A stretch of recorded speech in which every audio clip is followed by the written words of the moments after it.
Bonjour à tous, j'espère que vous allez bien. Alors, je sais que pour le moment, malheureusement, on ne sait pas se voir, ou heureusement pour certains. En tout cas, vous ne savez pas venir en coaching le mercredi après-midi.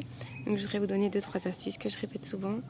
Si vous avez des choses à revoir, pensez à vous motiver, à essayer que ce soit sympa. Donc, si vous restez juste assis à relire, c'est pas du tout possible, ça va pas. Il faut essayer de bouger, de faire des choses chouettes, de mettre des couleurs ou quoi. Si vous recopiez, essayez que ce soit vraiment sympa, que vous recopiez que l'essentiel, que vous mettiez plein de couleurs, que ça donne envie, quoi. Maintenant, il n'y a pas que ça, évidemment, il y a plein de méthodes. Si vous êtes auditif, c'est génial de répéter à voix haute, de vous préparer des questions. Si vous êtes kinesthésique, de faire comme si vous étiez le prof. Euh, D'essayer de manipuler, de faire des petits papiers avec la réponse devant et la question derrière, comme ça vous pouvez vous faire même un petit jeu. Il y a l'application Quizlet, il y a plein d'autres applications aussi pour les langues, etc. Mais Quizlet, c'est pas que pour les langues, c'est pour tous les cours. Il y a plein de sites sympas. N'hésitez pas non plus, si vous êtes visuel, à faire des cartes mentales.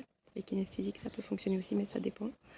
Vraiment essayer de faire des choses sympas. Alors si vous faites que ce soit des cartes mentales ou des résumés, des synthèses, ne mettez que l'essentiel. Alors souvent, moi, je conseille de ne pas couper les phrases. Donc si vous écrivez quelque chose, n'allez pas à la ligne tant que votre idée principale n'est pas finie, ou alors faites vraiment des petits blocs de quelques mots, comme ça c'est plus simple à comprendre. Ne donnez jamais de détails, d'exemples qui ne sont pas nécessaires, ne mettez que ce que vous ne connaissez pas, ça ne sert à rien de réécrire ce que vous êtes sûr d'avoir déjà compris.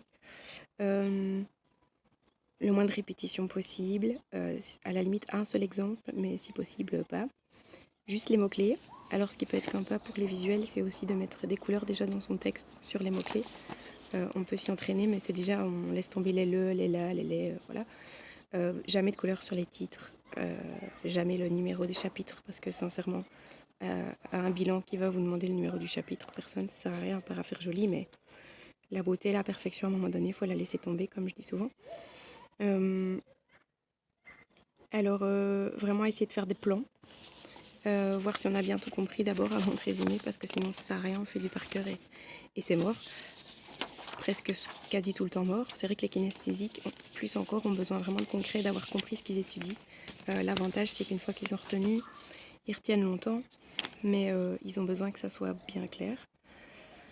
Essayez donc d'éviter des phrases, surtout des phrases littéraires, des phrases à rallonge. Ça consiste en... Non, vous mettez juste un égal.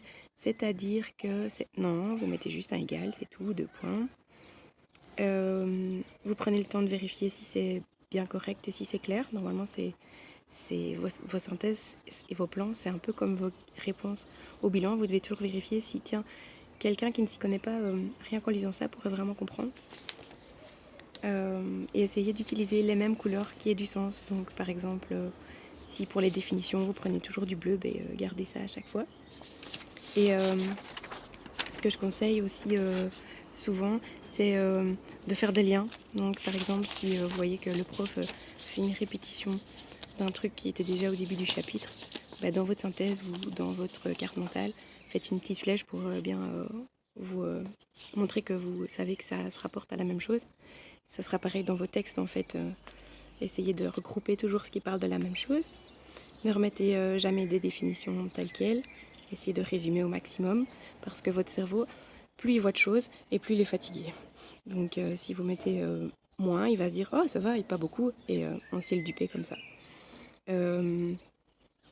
Essayez de faire si vous faites des synthèses avec des mots, essayez de faire des paragraphes différents selon les idées. N'oubliez rien, parce que c'est quand même bête. Je vois parfois des gens qui ont étudié à fond leur synthèse, mais ils ont oublié un truc et du coup, ils étudient pas tout. Donc vérifiez bien ça. Ne faites pas des phrases trop longues. Hein. Par exemple, je sais pas moi, de façon très courageuse, vous mettez courageusement, voilà. Et essayez surtout de boire beaucoup d'eau. Ça a l'air bête, mais le cerveau est plein d'eau et quand on en boit, ça l'agite et il est beaucoup plus concentré.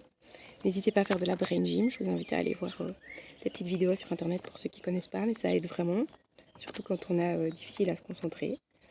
Je parle par expérience. Essayez de garder un certain rythme. Donc par exemple, si vous avez du mal à vous y mettre, faites-vous vraiment un rendez-vous que tous les jours de 17h à 17h30, vous allez revoir un peu votre vocabulaire en langue. Je sais pas moi, 20 minutes, et puis après aller faire un exercice sur internet par exemple. Ça c'est vraiment un exemple, mais voilà, il faut essayer de garder le même rythme. Même si c'est difficile, essayez, même pour le sommeil, de garder un bon rythme et de beaucoup dormir, parce qu'il n'y a rien qui rentre. Quand on est fatigué, il n'y a rien à faire. Essayez d'éviter le stress. C'est facile à dire, mais plus difficile à faire. Le principal déjà, c'est de l'accepter.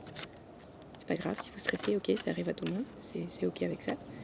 Et vous vous dites, bon bah voilà, je suis quelqu'un qui stresse facilement, qu'est-ce que maintenant je peux en faire? Est-ce que je peux aller m'aérer? Est-ce que je peux écrire ce qui me tracasse? Est-ce que je peux déchirer les feuilles sur lesquelles j'ai écrit ma haine à quelqu'un? Est-ce que je peux faire un peu de sport?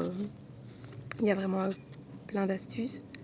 Ce que je conseille aussi souvent, c'est essayer juste avant de se mettre au travail, de se dire que c'est hyper important. Votre cerveau, vous le manipulez à nouveau, vous lui dites que vous en avez vraiment besoin dans la vie, que ce cours-là, waouh, c'est vraiment le top du top, même si vous ne le pensez pas. Mais dites-le vous juste avant et essayez parfois de sourire quand vous étudiez. Comme ça, votre cerveau va croire que c'est plaisant en fait. N'étudiez jamais dans le lit parce que il va croire, le cerveau, que c'est un moment pour se reposer. Ou alors il va trop travailler et après vous ne saurez plus dormir parce qu'il croit que c'est un lieu de travail. Et essayez que l'endroit où vous êtes soit plus ou moins bien rangé. Alors le reste autour on s'en fiche, mais juste l'endroit que vous regardez doit être vraiment bien rangé. Si vous avez du mal à vous y mettre, soyez votre propre parent en fait, mettez-vous des récompenses à la fin. Dites-vous, si je travaille X minutes, après je m'offre ce petit plaisir là, où je fais ça. Essayez de vous booster quoi. Et si c'est pas facile, dites-vous que il vaut mieux avoir fait 5 minutes tous les jours, si vous savez pas faire plus, que d'arriver la veille et de faire des heures, parce qu'en fait c'est la répétition qui fait que vous allez retenir. Voilà. Je vous encourage vraiment, je suis de cœur avec vous et n'hésitez pas à m'envoyer un petit message si vous avez des questions. À bientôt, prenez soin de vous.